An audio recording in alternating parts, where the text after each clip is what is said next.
Hello, everyone. Once again, it's the Burning Platform, and with me, as always, is Mr. Vinnie Mirchandani. I'm Brian Sommer, and today we're going to talk about what Vinnie euphemistically calls transforming digital transformation. There's been a lot of discussion about that in the press and the news these days, in the year of the pandemic.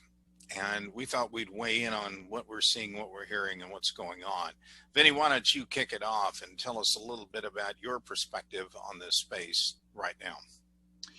Well, first of all, Brian, what's this thing you call digital transformation? What exactly is that? No, seriously. We've seen it for 20 years. I remember in 2005, I was already starting to get tired of consultants who would come in and tell boards, if you don't do this, that you're going to become like Borders or you're going to become like Blockbuster. I mean, those were two examples that people kept talking about over and over again. Mm-hmm. Then we went through, over 10 years as I've been writing books on innovation. I've seen big companies do all kinds of amazing digital transformation. I mean, BP was applying what they call sensory network 15 years ago. It's the new IoT, but they were doing it 15 years ago. They were starting to use drones in remote oil fields 10 years ago, right? So they've been doing stuff. A lot of sophisticated companies have been doing it for a while. Facebook created one of the most efficient data centers 5 years ago. I mean, they're not a infrastructure provider, but they did it because it was part of their digital thinking. Karl-Heinz Streibig, the CEO of Software AG, hired me to write for him a book on digital transformation. And he introduced me to about 30 of the most sophisticated customers he had around the world. Nissan to Coca-Cola to Daimler and they were all doing stuff. We just weren't seeing it in the mainstream. Last 5 years, it started to become mainstream, but unfortunately, people have been mostly doing back office transformations. So they put in a new HCM or a new financial or a new ERP, and they would call it digital transformation. The good thing that has happened in the last 6 months is we've seen two things happen. One is we're seeing it get more and more verticalized. We'll talk about that a little bit more. And we're seeing it get more and more commoditized. So people are willing to accept for the back office cheaper solutions. So, it's been an evolution and it'll keep evolving. So let's parse this out a little bit more then. I think a lot of companies confuse the terms digital transformation and business transformation. I think there is one source of problems right there. I think I'm going to make this very current events oriented. A lot of companies are spending money right now in IT to plug what I would call the last mile of automation kind of problems. They had some manual processes. They had not integrated some systems. They still are using spreadsheets and SneakerNet, whatever, in some holes. They close those and they wave the victory flag and say, see this, we have digitally transformed this process or this piece of process. I think those are pretty hollow victories, to put it bluntly. I know, Vinny, you and I have talked about this even at clients, where there are multiple levels companies go through and the way they evolve. And sometimes, and it could take something like a pandemic, can knock a perfectly well-run company into a dysfunctional state. And they need some kind of technologies that will move them from dysfunctional back to functioning again. And sometimes that may require, like for those companies that really got knocked down because they had a bunch of on-premise technology, they just want to re-automate that maybe in the cloud. Now, to call that digital transformation, I mean, maybe internally in that firm, it feels like, wow, that was a big change, but it really didn't achieve any great competitive advantage for the company. It just brought you back to competitive parity. For those that are functioning, they want to become process excellent. Those that are process excellent, those are the ones that actually can go out there and do something transformative in the industry. So I think we've got some definitional issues right now, but when I look at what people are doing today, and this is, I think, an important thing, is there's a lot of what I call the smalls, little things. We're going to do automation and patch up a hole here and there. There are some that are essential, may not be big, but essential. Like we've got to get something to handle the way people get access into our offices and businesses, or deal with employee safety. I get it. You got to do those. but the really big transformational stuff, I'm not seeing as many of those, and it'll be, anyway, go ahead. No, I think you're making a very good point. It's been very, very urgent, whatever is urgent, right? So when I talk about verticals, I've seen people like in healthcare, you couldn't do it without telemedicine. So they've gone out and bought Teladoc and a few other vendors that you and I hadn't heard about a few years ago, right? If you look at, if you're in restaurants or if you're in groceries or whatever, home deliveries become hugely important. So the Instacarts of the world have stepped up. If you're approaching B2C, as a number of companies have, because that's where their demand has shifted, you need e-commerce capabilities, you need fulfillment capabilities, right? So they've had to add these onto their core ERP, core CRM applications. And it hasn't come from the major vendors. It's come from smaller vendors, or it's been custom developed. So it's been a case of survival in some cases. And in some cases, if they've done it right, it's allowed them to dominate their industries. So definitely been very, very urgency driven.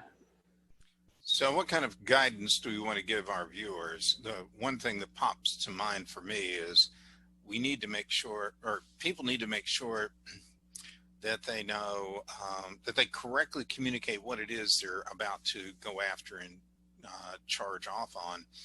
I get it that I thought where you were going to go a moment ago is I think it's a BCG 4-quadrant model that has like, is it urgent or not urgent? Is it tactical or strategic, whatever? There are a bunch of things that are very urgent, may not be the most strategic or deliver the most competitive advantage, but they are urgent. They got to be dealt with. We've got a lot of those. And I think folks need to map out what it is you're going to do and make sure you know why you're doing it and that it's the right thing to do, both short and long term. I think that's a very good way to phrase it, right? 4 quadrants. Mm-hmm. There is some strategic stuff which is going to bring you competitive advantage, but it may take too much investment short term. There is the urgent, need to get done within 3 months, maybe even 2 weeks. That's getting a lot of priority. To me, one of the biggest opportunities is in the back office, which has seen a lot of interest in the last few years. Why not commoditize that? Why aren't you using someone like Zoho to be able to do 50 application areas? I mean, Zoho One can do 50 application areas. Why are you buying 15 different vendors to do that? And you can get at a fraction of the cost of what the other vendors are selling. So there's different approaches to each of those quadrants, definitely. But that's a good way to look at it is, you just cannot plan for a 5-year project at this time. And that begs the question, if I could introduce another 2x2, and that would be, I'd have one dimension being custom versus package, if you will. And again, the other dimension is what's the strategic value. I would posit that some things, no matter what you do to them, like double entry bookkeeping, is always going to be tactical, not strategic.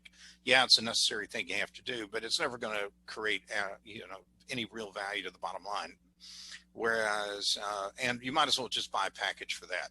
If you're going to go for something strategic that's going to really provide great competitive advantage and differentiation, I think you need to be looking towards something that's very custom built and not off the shelf. Your thoughts?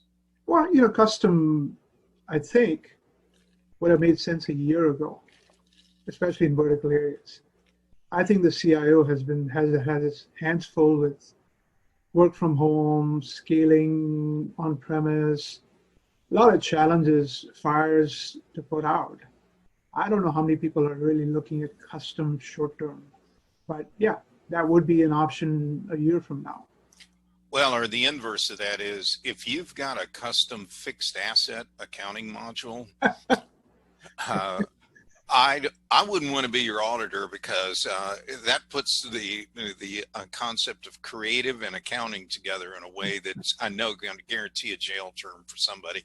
I wouldn't want to be there. That's something you ought to go with the package. Well, I'll tell you what. I think, Ryan, what both of us are saying is digital has become a bit more tactical. That's not necessarily bad, but like you say, it won't transform your business too much. It certainly won't bring you competitive advantage. If you want that, we'll have to go back to some of the big thinking that some of the bigger companies have done. Well, folks like you and I, we get paid by clients to push them and their teams. We push them into an uncomfortable new space. And I guess my final thought on this is, while it's understandable that there are some short-term transformative things you've got to do, or digital things you've got to do, don't lose sight of the long-term deal, because that's really what's going to create the real opportunities for your employer, your firm, whatever, long-term. Your final word, Vinnie, and we'll wrap it. My final word would be, I was wary of consultants who came in and said, you'll get blockbustered or boarded in 2005. There's plenty more of those today, so just be careful of who you hire to help you with your transformation. Said the man who probably went long on Polaroid stock. Okay.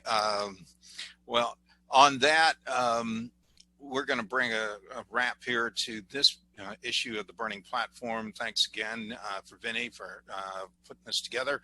And we hope to see you on future episodes real soon. You sound cold there. It just feels cold. Oh, yeah, it's plenty cold here. The temperature before we started shooting, I checked it was 35. And I mean, it's still not blizzard weather yet, but it's definitely getting bad here. Hey, we had our cold spell at 67. So on that note, goodbye. All righty. Well, I'll go get an extra coat and put that on. Take care, everyone. We'll see you soon.